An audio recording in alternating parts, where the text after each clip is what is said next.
श्री कृष्ण मित्रों, आप सभी का बहुत बहुत स्वागत है आपके अपने चैनल भक्ति सागर में। आज हम सुनेंगे ओंकारे आठे व्रत कथा। यह व्रत भादो शुक्ल अष्टमी को किया जाता है। यह व्रत विशेष रूप से कन्याएं करती है।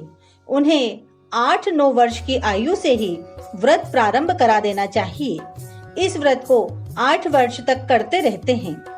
8वें वर्ष इसका उद्यापन करते हैं, जो कि सामान्यतः ससुराल में किया जाता है। व्रत के पहले वर्ष व्रत प्रारंभ करते समय सुनार से सोने का ओंकारिया बनवाकर पूजन में रखा जाता है।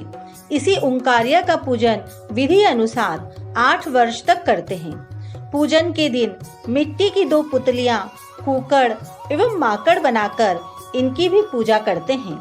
गणेश जी को यज्ञोपवीत चढ़ाकर कलश एवं दीपक प्रज्वलित कर विधि अनुसार पूजन करना चाहिए। रुपया नारियल चढ़ाकर प्रसाद का भोग लगावें, कथा सुने एवं आरती करें। इस दिन आग में पकाया हुआ भोजन नहीं करते हैं।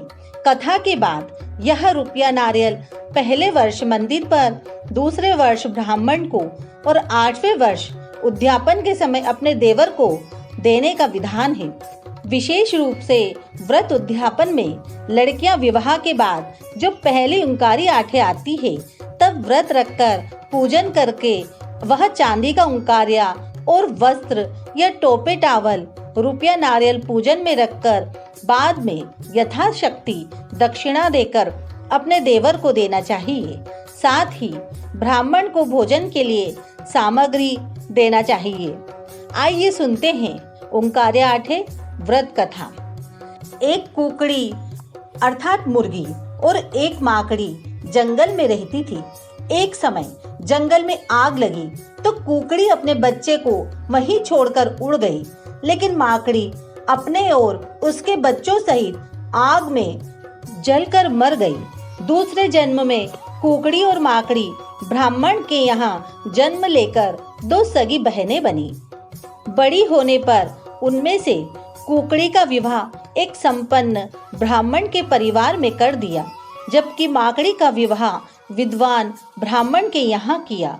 कुछ समय बाद कुकड़ी के जब भी कोई बच्चे होते तो वे जीवित नहीं रहते थे, जबकि माकड़ी के 5 बच्चे हुए। वे सभी अच्छे भली प्रकार से जीवित रहते। यह बात जानकर कुकड़ी को ईर्ष्या होती। एक बार उसने अपनी बहन माकड़ी के यहाँ जहर के लड्डू भिजवाए। लड्डुओं को देखकर बच्चे कहने लगे, माँ, मौसी ने ये लड्डू भिजवाए हैं, इन्हें हम खा लें। बच्चों ने लड्डू तो खा लिए, परंतु उन पर जहर का प्रभाव नहीं हुआ। लोग कहते हैं कि जाको राखे साइयां, मार सके ना कोई। दूसरे दिन कुकड़ी ने अपनी नौकरानी को भेजा और कहा, मेरी बहन के यहाँ जाकर देख कर आ, वहाँ के हालचाल कैसे हैं। नौकरानी ने बहन के घर जाकर देखा कि बच्चे तो खेल रहे हैं और स्वयं दरवाजे पर बैठी है। यह बात नौकरानी ने आकर कुकड़ी को बता दी। यह बात सुनकर कुकड़ी विचार करने लगी कि अब क्या किया जाए। इस बार उसने जंगल में से सांप, बिच्छू आदि जहरीले जंतु मंगवाकर मटकी में बंद करके अपनी बहन माकड़ी के यहाँ भिजवा दिए और कहलाया कि इस मटकी में बच्चों के लिए खिलौने हैं। बच्चे मटकी में से खिलौने निकालकर खेलने लग गए। वे सांप, बिच्छू, चक्री, भंवरे बन गए। कुकड़ी ने फिर से अपनी बहन के यहाँ नौकरानी को भेजा, जाओ देख कर आओ कि मेरी बहन और भतीजे क्या कर रहे हैं। नौकरानी गई और कुकड़ी के यहाँ आकर बताया कि बच्चे तो मटकी में से चक्री, भंवरे निकाल कर खेल रहे हैं और माकड़ी झूले में बैठी झूला झूल रही है। तब तो कुकड़ी महाक्रोध में हो गई। दूसरे दिन कुकड़ी ने जल्लादों को बुलवाया और 5-5 अशर्फियों का लालच देकर कहा, जाओ मेरी बहन माकड़ी के 5 बच्चों को जंगल में ले जाकर उनके सिर और धड़ अलग अलग कर देना। जल्लाद गए और बच्चों को जंगल में ले जाकर उनके सिर और धड़ अलग अलग कर दिए। इतने में शिव पार्वती जी उधर से निकले। पार्वती जी ने देखा कि कोई बच्चे को मार कर पटक गया है। इन बच्चों की माँ कितनी विलाप कर रही होगी। तब शिवजी ने कहा, यह घोर कलयुग है। इस पृथ्वी पर भ्रमण करते हुए तुम्हें कई कौतूहल दिखाई देंगे। किस किस को तुम आशीर्वाद दिलवाती रहोगी। पार्वती जी ने पुनः कहा, इन पांचों पुत्रों की एक ही माँ है, उसे कितना दुख हो रहा होगा। हे भोलेनाथ, आपको किसी भी परिस्थिति में इन्हें तो संजीवन करना ही पड़ेगा। इतना जानकर पार्वती जी ने सभी बच्चों के सिर धड़ से जोड़कर रख दिए और भोलेनाथ ने अपने कमंडल से जल छिड़ककर उन्हें जीवित कर दिया। सभी बच्चे उठकर खड़े हो गए और शिव पार्वती जी को निहारने लगे। तब उन्होंने बच्चों से कहा, तुम इतनी दूर जंगल में खेलने मत आया करो, जाओ, तुम्हारी माँ तुम्हारा इंतजार कर रही होगी। घर आने पर माँ ने पूछा, इतनी देर कहाँ लगा दी, तुम्हारे कपड़ों पर खून कैसे लग गया।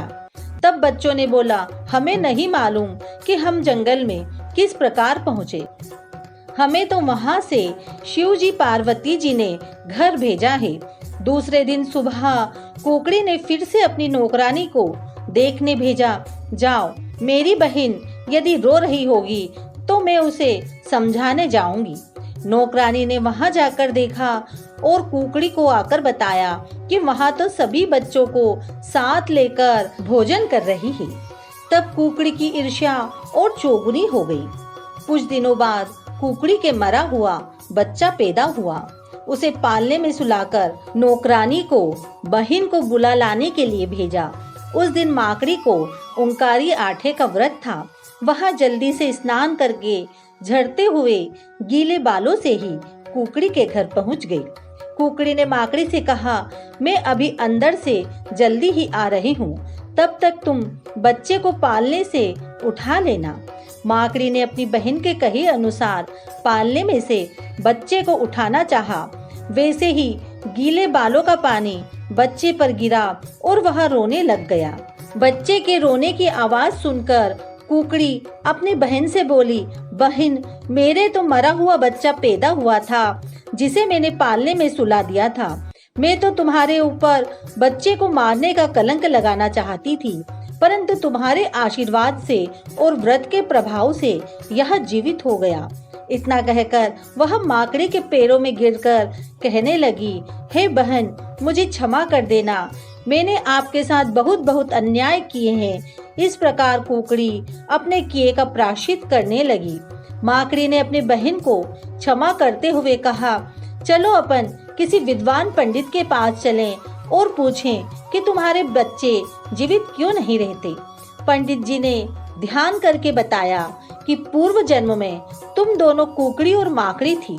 जंगल में आग लग जाने पर कुकड़ी तो अपने बच्चों को छोड़कर उड़ गई और माकड़ी अपने तथा उसके बच्चों सहित जलकर मर गई। कुकड़ी ने अपने बच्चों की कोई चिंता नहीं की और केवल अपनी जान को बचाया, इसलिए इसके बच्चे जीवित नहीं रहते। परंतु माकड़ी ने अपने बच्चों सहित प्राण गंवाए, इसलिए तुम्हारे बच्चे जीवित रहते हैं। तुमने ओंकारी आठे का व्रत किया है, इसके प्रभाव से तुम्हारे गीले बालों का पानी बच्चे पर गिरने से वह जीवित हो गया है। तभी से कुकड़ी भी व्रत करने लगी। अब तो उसके बच्चे भी जीवित रहने लगे। अंत में दोनों बहिनें बच्चों का सुख भोगकर मोक्ष को प्राप्त हुई।